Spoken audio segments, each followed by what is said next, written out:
ฟังเรื่องของนางปุณณธาสีซึ่งเป็นคนใส่ของเศรษฐีบอแสดงว่าบ่เคยได้ยินขั้นบ่เคยได้ยินกันเลยสิเว้าสู่ฟังมันเกิดบุญสมัยหนึ่งอหินสักกะก็คือองคุลิมานเพิ่นไปเรียนวิชาเราเรียนอย่างก็เรียนเจ๋งเจ๋งพวกลูกศิษย์ร่วมสำนักเกิดความอิจฉาก็เลยใส่เรื่องหาเรื่องใส่ว่าองคุลิมานกับเมียอาจารย์นี่มันกำลังสิอันเป็นสู้กันหาเรื่องใส่บ้านเฮามีผู้หาเรื่องบ่ย้ายหาเรื่องเก่งบ่ผู้ใดมักเว้าพื้นคนผู้มักเว้าพื้นคนจังสิมักว่าให้ผู้นั่นมักว่าให้ผู้นี่แขวบ่ใครยั่งเขามาถอนออกเทียละเหลี่ยมอันด่าจริงๆฮะลังเทียมันบ่ถอนออกเทียละเหลี่ยมมันออกเทียละหวีท่านผู้ใดว่าผู้อื่นจริงๆนั่นน่ะศิษย์ร่วมสำนักกับอหิงสักกะก็เลยหาเรื่องใส่บอกอาจารย์ก็หูเบาเด้บัดนี้หูเบาเฮาสิเฮ็ดจังไดจังค่อยสิบ่ให้หูเบาซุมือคนหูเบาหลายเขาก็เลยจ่อหูใหญ่ๆเอาตุ้มหูบักใหญ่ๆมาใส่หาลางคนว่ามันกรอบหวิงหูเบานั่นแหละเพราะฉะนั้นอาจารย์นั่นหูเบาก็เลยหาเรื่องให้องคุลิมานให้ไปหาแนวมาบูชาคู่ด้วยการหานิ้วมือของมนุษย์นี่หานิ้วมือของมนุษย์ให้ได้1,000 นิ้วให้ได้1,000 นิ้วเอามาบูชาคู่จังค่อยสิเรียนวิชาขั้นสุดยอดได้จบวิชาขั้นสุดยอดของสำนักอยู่เมืองตะกะศิลาพุ่นเด้เมืองตะกะศิลาบาดนี้องคุลิมานที่แรกไปตัดแล้วก็มาใส่น้ำถุงเสือไว้ตัดแล้วก็ใส่ในถุงเสือไว้เอาไปเอามาเนาไปพร้อมเฮียทิมไปพร้อมผ่าย่ายกับเฮียผุนยางเขามาผุนนะผ่าเฮียกับโมหูจักโอ้ยเนาะผู้เฒ่าบ้านนี้องคุลิมานเอาไปเอามานิ้วมันเฮียพร้อมเอาใส่น้ำถุงไว้มันเฮียมันตกมันเนาไปพร้อมก็เลยหาวิธีเอาหาเสือกมาห้อยหาแนวมาห้อยไว้ตัดได้นิ้วนึงก็ห้อยไว้ข้าเจ้าก็เลยเอื่นว่าเป็นอย่างจังคอยเอื่นองคุลิมานเพิ่นว่าเป็นผู้ที่มีนิ้วมือเป็นกำไลนิ้วมือเป็นกำไลเป็นสอยข้อมาตัดไปได้แล้ว999 นิ้วเหลืออยู่นิ้วสุดท้ายสิครบ1,000สิได้ไปบูชาคู่จังคอยสิเรียนจบวิชา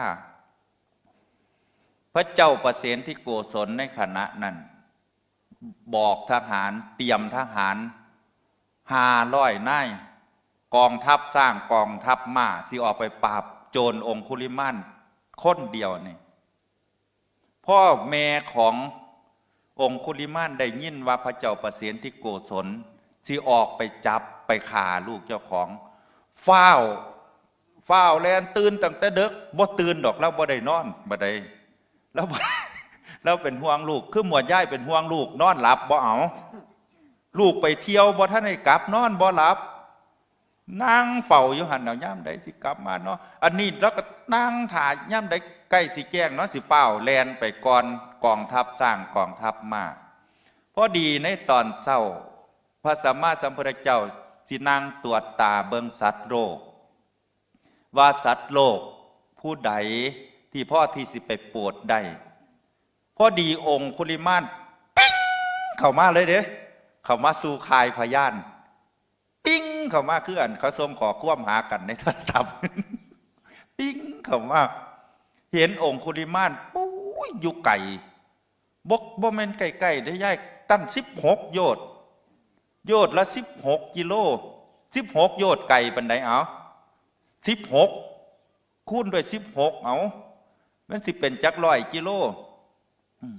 10 โยชน์นี่ก็เป็น160แล้ว160 กิโลแล้วบวกเอาเองนอกกันอีก6 โยชน์บวกกันเอาเองมานี่พระพุทธเจ้าเห็นองคุลิมานขั้นบ่ฟ้าวไปโปรด องคุลิมานป่านนี่บ่ท่านได้เกิดแล้วสิตกอยู่ในอเวจีมหานรกเป็นหยังจังค่อยวายจังสันเพราะว่าเราสิทำมาตุคาตเฮ็ดมาตุคาตก็คือขาแม่เพิ่นเอิ้นว่าเป็นอนันตริยกรรมอริกรรมหาอย่างที่หนักที่สุดกรรมหาอย่างที่หนักที่สุดคือหยังหนึ่งเฮ็ดให้พระพุทธเจ้าห่อเลือดคือพระเทวทัตน่ะตอนนี้อยู่เวจีมหานรกแต่กับว่ามันหลุมสุดท้ายแล้วสูงขึ้นมาหน่อยนึงเพราะว่าเราได้มักถวายข้างเป็นพุทธบูชาตอนแผ่นดินสิสูบลงไปมานี่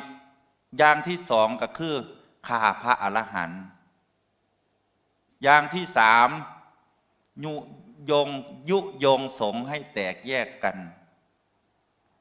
ทางเทียไม่ออกบ้านนั่นพระบ่ถือกันก็ไปเขากลุ่มนั่นแน่เขากลุ่มนี้แน่ยุพระอันก็จะว่าหลวงพ่อบอกขึ้นหลวงพ่อหลวงพ่อมีพระมีบ้านหนึ่งมีสองวัดจังสิโยมอย่าไปอันซอพระเด้ออย่าไปเฮ็ดให้พระแตกกันอันแนวใดมันสิดีต้อมเขาหากันโลดคือจังอันลูกสะใภ้กับเมียาบ่ถือกันเขามาอยู่น้ำกันพิษแต่กันเถียงแต่กันเพราะดีลูกไส้ด้วยสิไปทหาร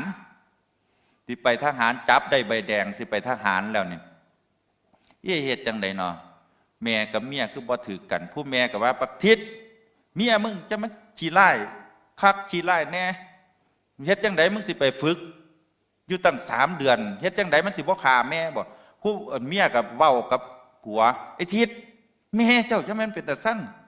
กลางค่ำกลางคืนบ่หลับบ่นอนเฮ้ยไดบ่ลูกมาจมมาสั่นจมหยังตั้งแต่เด็กแต่เดือนแต่บ่ย่านแขวเฮียบ่โอ้ยเฮ็ดจังได๋เนาะตั้ง3 เดือนเฮาสิไปอบรมไปฝึกเพราะว่าเขาฝึก3 เดือนแล้วจังค่อยปล่อยทหารเอาจังสิผู้ลูกชายเว้ากับแม่ลูกขอเวลา3 เดือนตอนที่ลูกไปฝึกอยู่นี่ให้แม่ทำท่าเว้าดีกับมันเด้ออันอีเมียลูกหันเด้อทำท่าเว้าดีกับมันโลดขอเวลา3 เดือนขั้นแม่กับเมียลูกยังเถียงกันยังนี่อยู่ขั้นลูกขามันตอนนี้เขากะสิตำรวจกะสิจับได้สิสืบได้ตำรวจไทยทั้งเก่งอยู่แล้วมานี่ไปเว้ากับเมียอีกเด้บัดนี้ก็เว้ากับเมียอันเอาจังซี่เด้อตอนที่อ้ายไปฝึกอยู่3 เดือนนี่อ้ายขอให้เจ้าเฮ็ดดีกับแม่อ้ายซักเสื้อซักผ้าเฮ็ดแนวอยู่แนวกินให้เล่ากินขอเวลา3 เดือนบัดอ้ายฝึกจบกลับมาอ้ายสิเอาเล่าไปฆ่าขั้นเอาไปฆ่าตอนนี้ตำรวจสิจับเว้าจังสิแม่เว้าอ้อยทั้งแม่ทั้งเมียอ้อยไว้ละบานผู้เมียก็เฮ็ดน้ำเมียาดีเสนอซักเสียซักผ้าหาแนวอยู่แนวกินปัดที่รับที่นอนให้บัดผู้เมียาขั้นออกไปตลาดพ่อเสียตัวงามๆซื้อไปให้ทำทาเฮ็ดดีน้ำกันไหม แกล้งทำดียังดีกว่าตั้งใจทำความชั่วแม่นอยู่บ่โยมแกล้งทำดียังดีกว่าตั้งใจทำความชั่วแม่ยากับลูกสะใภ้ทำทาเฮ็ดดีน้ำกันจากเดือนที่แรกไปก็เริ่มซึมเข้ามาแน่แล้วเด้มันคือส่งไข่อยู่เหรอช่วงนี้ผู้ลูกสะใภ้ก็ว่าก็คือส่งไข่อยู่มีผู้เฝ้าอยู่ดอกนะกินว่าต้องห่วงโชเฟอร์เฝ้าอยู่บ้านนี้ซัวฮอด3 เดือนฝึกจบพอดีเขาปล่อยกับมาซื้อมีดสปาต้าดวงฆ่าพี่ไหมเดี๋ยวแค่เสียขึ้นมันเดินยืดออกว่าสุดดวงฆ่าพี่มาหอดบ้านมันนั่งฝนจ้าเนี่ยผู้แม่ก็ถามเทียมึงสิฝนมีดเห็นยังอย่าปากแห้งคอยสิไปตัดคอยกันเมียคอยนี่ทิมแม่มึงสิไปตัดมันเฮ็ดยังช่วง3 เดือนมึงบ่อยู่นี่โอ้ยจะแม่นมันปนิบัติพัดวี่แม่ดีครับซะซักเสื้อซักผ้าน้ำก็ตักมาให้กินย้ำกินข้าวตักเอาขันตักน้ำมาให้กินมึงสิไปหาเมียจังสี่ได้อีกมองใดสิไปหาเมียดีแบบนี้ ได้ทั้งใดเราก็บอกให้ถือดอกมันหนาว มานี่ผู้แม่ว่าจังซั่นเอาบ่ขากับบ่ขาก็เลยไปหาทางเมียได้นั่งฝนมีดคือเก่าล่ะใส่สูตรเก่าจ้าจักตายแท้ๆล่ะอีแม่มื้อนี้ตายแท้ๆล่ะแต่เก่าบ้านเฮาเอิ้นอีแม่เด้เนาะภาษาตั้งแต่เก่าได้เอิ้นอีแม่อีพรน่ะฝนจ้าเจ้าสิฝนมีดไปเฮ็ดหยังไอ้ทิศสิมื้อนี้ล่ะสิเอาอีแม่ไปฆ่าว่าน่ะปาดสิโตเจ้าสิไปฆ่าจังได๋แม่เจ้ามีผู้เดียวเจ้าสิหาแม่ดีจังสิได้มองใดตอนเจ้าไปฝึก3 เดือนโอ้ยแม่ยาแล้วออกไปตลาดวังสะพุ่งซื้อแล้วไปพ่อเสืองามๆแล้วก็ซื้อมาฝากเจ้าอย่าไปขาเด้อมันเป็นบาปเป็นอนันตริยกรรมผู้นี้มานี่เราหอดเรื่องใดจังคอยมาหอดเรื่องนี้ แม่ยากับลูกสะใภ้ก็เลยถือกันแม่ยากับลูกสะใภ้ก็ถือกันพระพุทธเจ้าพนังพิจารณาเห็นองคุลิมานที่ไปฆ่าแม่ขั้นบ่ไปซอยนี่ตายแท้ๆขั้นเข้าไปซอยนี่องคุลิมานสิได้เป็นพระอรหันต์สิได้บรรลุธรรมพระพุทธเจ้าก็เลยไปแล้วไปปรากฏให้องคุลิมานเห็นองคุลิมานปะได้แล้วเอานิ้วมือสมณะนี่ละเว้ยบานนี่แลนใจแล้วถือมีดาบธนูกับมีเด้ธนูกับมีไพ่อยู่หลังมีดาบก็ถือมีดาบบ่แม่นอันดวงบักทิศมันฝนนั่นเด้คนละดวง ถือแลนไหลพระพุทธเจ้าคอยยางองคุลิมานแลนเร็วที่สุดขนาดว่าสร้างม้าแลนเร็วๆนี่แลนบ่สู่องคุลิมานแต่แลนบ่ท่านพระพุทธเจ้ายางอยู่นี่องคุลิมานแลนจนเมื่อยแล้วก็เลยบอกห้องดอกบ่แม่นเว้าธรรมดาได้ห้องหยุดก่อนสมณะพระพุทธเจ้าก็เลยว่าเราหยุดแล้วพูดนะเว้าก็ต้องเว้าเสียงดีๆแน่เด้เราหยุดแล้วองคุลิมานก็เลยว่าใดว่าสมณะไหนว่าสมณะไม่พูดโกหกบ่เว้าโกหกอันนี้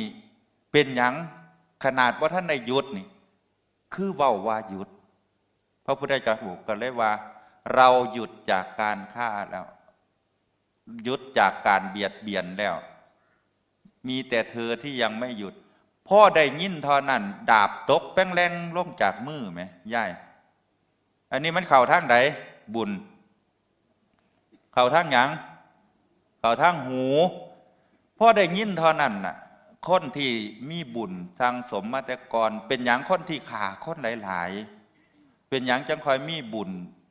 ได้บรรลุเป็นพระอรหันต์โยมบางเทือกรรม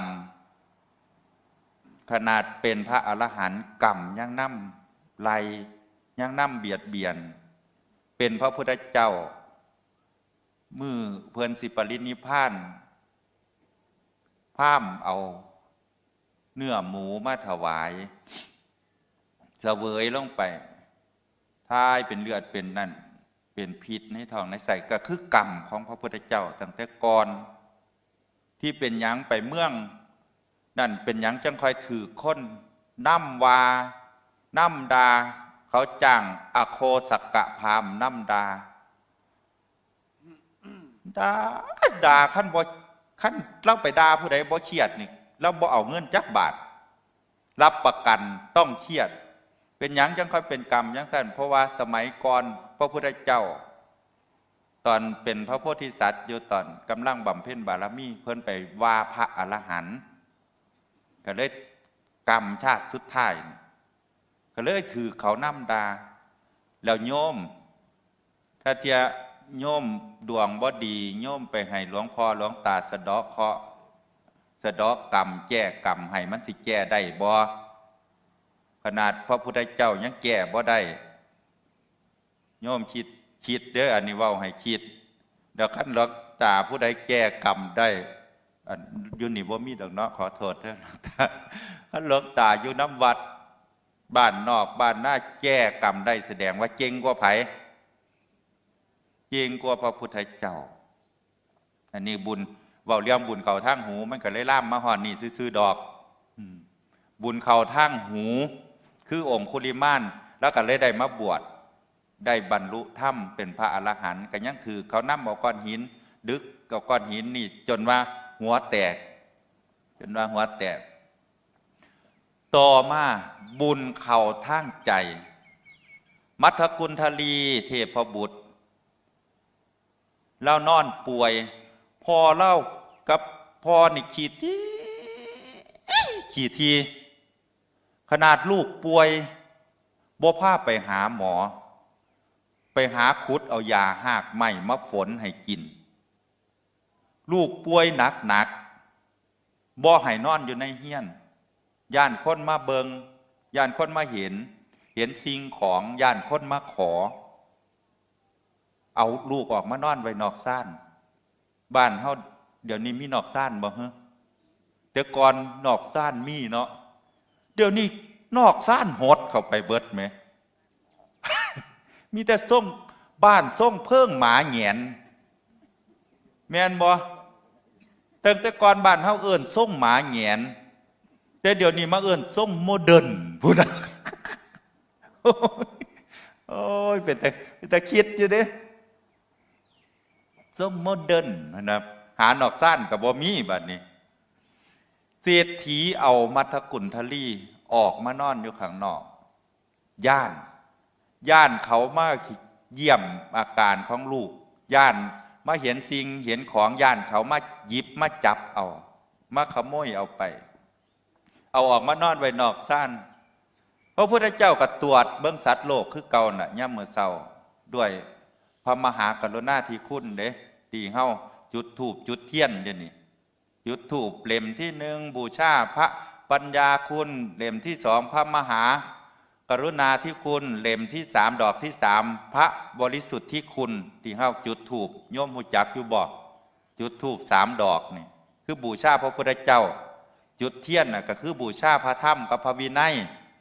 จุดเทียนน่ะบูชาพระธรรมพระวินัยจุดธูปบูชาพระพุทธเจ้าบูชาพระปัญญาคุณพระมหากรุณาธิคุณพระบริสุทธิคุณมานี่พระพุทธเจ้าก็เลยนางตรวจตาโอ้มื้อนี้มัทกุลทลีเล่าสิเสียชีวิตแล้วไปโปรดจักหน่อยก็เลยเสด็จไปคือเก่าหั่นน่ะมัทกุลทลีแล้วนอนป่วยอยู่หันหน้าเข้าข้างฝาไอ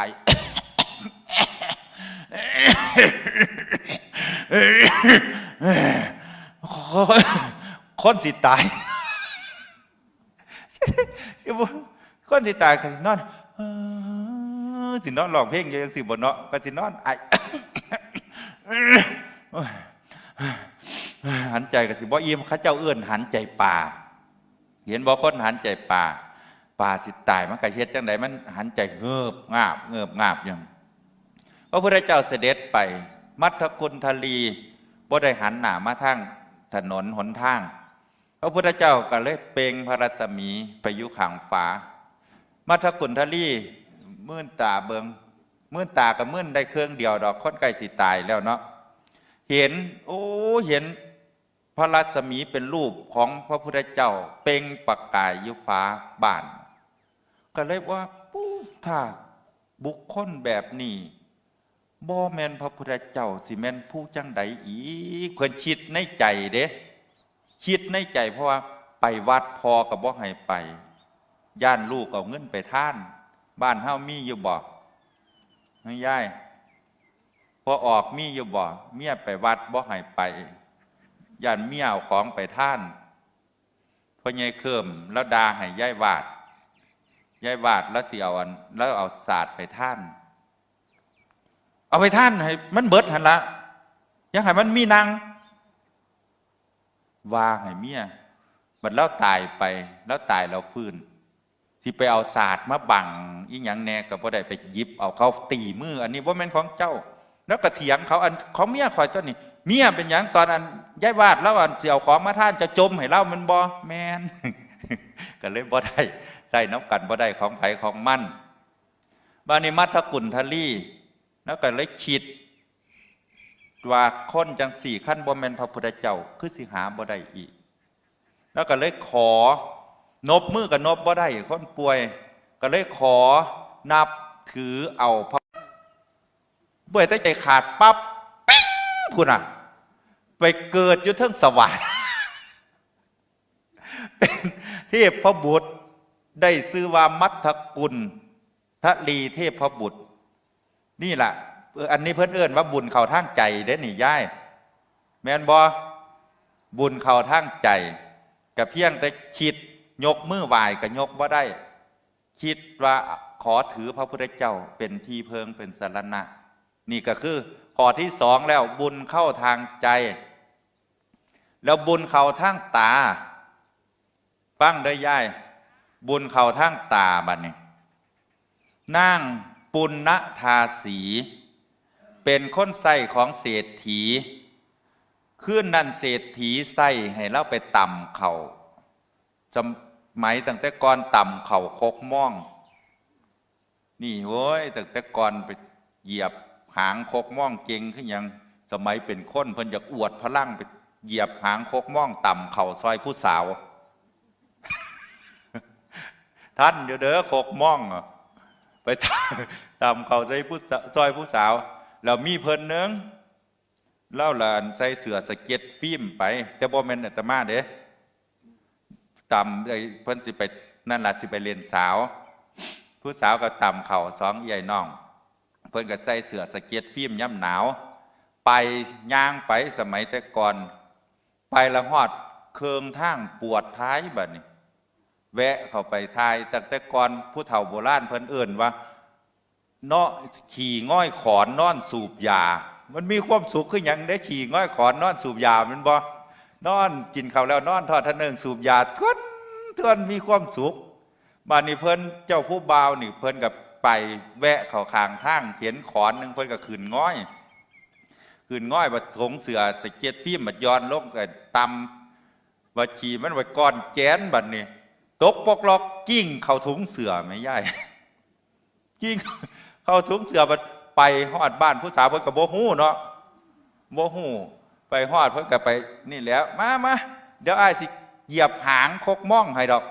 นี่ทะเบิงกำลังเหยียบบ่ท่านพ่อสองยกแล้วบ่ท่านได้ฝัดพ่อสองยกโยใส่กระด้งพ่อต่ำนี่แหละเขาจะเสียขวดออกมาฝัดเนาะฝัดออกกากมันออกบ่ท่านพ่อสองยกมันฮ้อนเหียแตกถอดเสื้อสิเอาไปห้อยไว้ก้อนสิห้อยตามปกติเขาสิสลัดเสื้อมันบ่ล่ะ สลัดเสื้อปั๊บก้อนนั่นมันละตกออกจากถุงเสื้อโอ้ยบ้านนี้เห็นก้อนตกออกจากถุงเสื้ออยากอายผู้สาวเฝ้าหนีไว้บัดหยังหนีเราผู้ใหญ่กับผู้น้องเราพากันนิ่งกันเอาไปถิ่มมานี่ เมียนแม่ขี่ผู้เบามึงขี่ผู้เบาเจ้านะขี่ผู้เบามึงขี่ผู้เบาเจ้าหันละผู้พออยู่เทิงเฮียนได้ยินล่ำค้านถือมีดผัดโต้ยางลงมาปั้นปกแบงให้ผู้ละเคิงเอาไปถิ่มผู้ละเคิง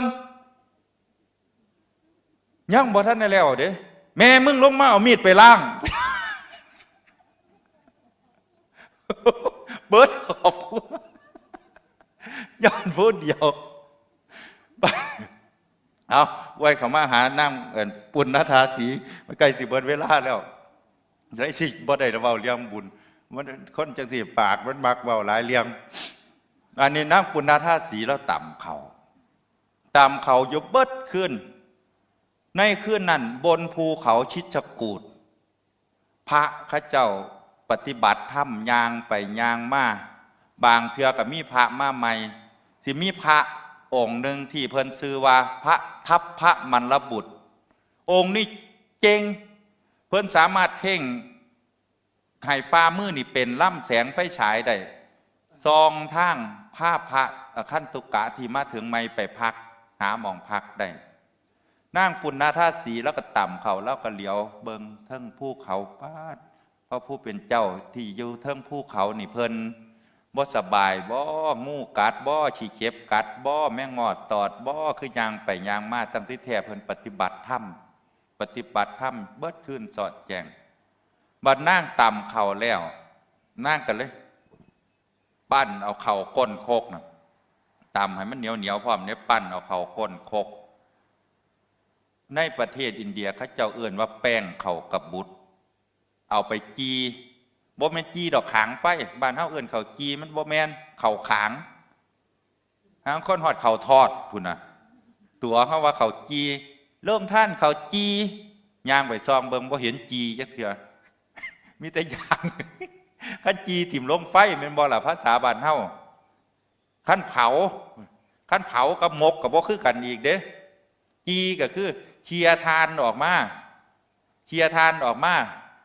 านแดงๆแล้วเขาลงจีแม่นบ่อันนั้นเอื้อนว่าเขาจี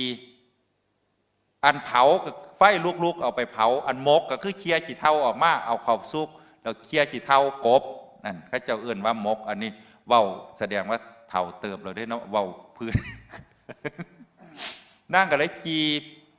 ปั่นเข่ากระบุดนี่แหละจีแล้วน้ำบ่ท่านได้กินเด้ก็เลยเน็บเอาใส่พกสินว่าไปอาบน้ำสักก่อนให้มันเศร้าห่อนเศร้าเหนียวโตจังค่อยสีนางกินแซ่บพอดีกำลังยางไปเห็นพระพุทธเจ้ากับพระอานนท์ออกมาบิณฑบาตก็เลยเราคิดในใจตั้งแต่ก่อนเฮาเห็นผู้ที่สิรับบุญแต่ว่าเฮาบ่มีของที่สิทำบุญบางเทื่อเฮามีของที่สิทำบุญแต่ว่าเฮาบ่เห็นเนื้อหน้าบุญแต่ว่ามื้อนี้เฮามีของที่สิทำบุญแล้วก็มีผู้ที่สิรับของเฮาโอกาสจังสิฉวยโอกาสเลยตกปั้นเขาจี้ออกจากพกสินแม่ยายไปใส่บาตรพระพุทธเจ้าก็บอกพระอานนท์เอาบาตรมาให้พระองค์ก็เปิดบาตรนางปุณณธาสีเอาเขาจี้ออกจากพกสินใส่บาตรใจแล้วนั่งก็คิดน้ำก้นเด้ว่าพระพุทธเจ้าพระสัมมาสัมพุทธเจ้าเพิ่นสิฉันของเฮาบ่น้อเพิ่นสิบ่เข้าไปฉันอาหารที่อยู่ในวังฉันอาหารอยู่บ้านเศรษฐีพุ่นบ่อาหารที่ปานีตอันของเฮามันบ่ปานีตเพิ่นสิฉันให้อยู่บ่พระพุทธเจ้าเพิ่นหูจักว่าราจิตเพิ่นก็เลยบอกพระอานนท์ปูศาสตร์ลงโอ้บ่มันปูศาสตร์ปูอาสนะว่าผิดเดี๋ยวเห็นศาสตร์กันเลยเว้าไปนะปูอาสนะลงเพิ่นก็เลยนั่งเสวยปั้นข้าวจีของนางให้นางเห็นให้นางปุณณธาสีเห็นอันนี้บุญมันสิเข้าทางใดล่ะยายบุญเข้าทางตานางนี่นางคิดเบิ่งดูพระโลกนาถเจ้าพระองค์สิไปเสวยของดีๆของปานีตในพระราชวังก็ได้แต่ว่าด้วยพระมหากรุณาธิคุณของพระองค์ด้วยพระองค์มีเมตตาพระองค์จังคอยนางเสวยให้เฮาเห็นนางดีใจหลายดีใจครับพระพุทธเจ้าให้พรเล่าแล้วเล่ายางกลับไปคนดีใจเนาะดีใจหลายก็คือผีบ้านี่ได้ย่ายเสียใจหลายก็คือผีบ้าแล้วก็นา